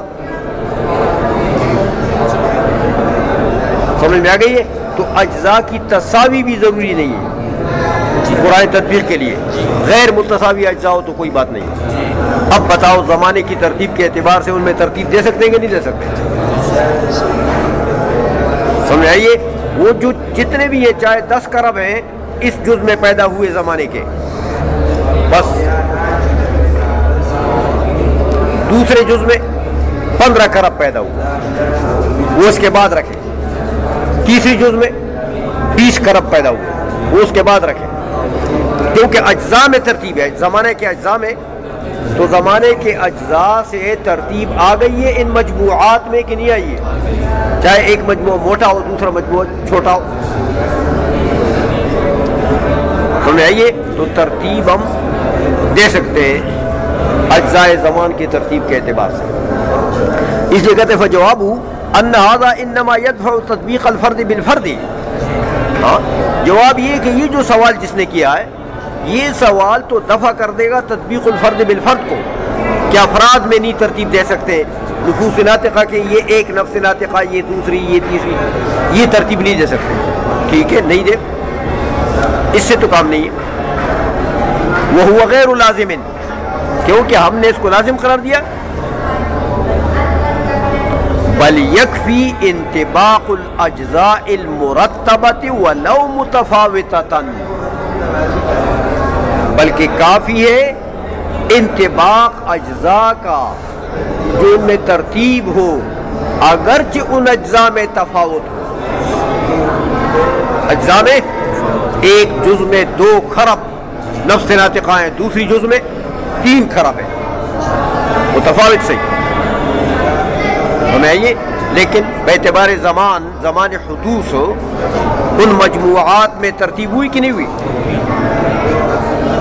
ہمیں آ گئی ہے اذ کل جملۃ توجد فی زمان واحد، کیونکہ ہر جملہ جو ہے وہ جو 2 خرب کا مجموعہ ہے وہ ایک زمانے میں پیدا ہوا نا، ہاں تو بس وہ اسی زمانے کے جز میں اس کو رکھو،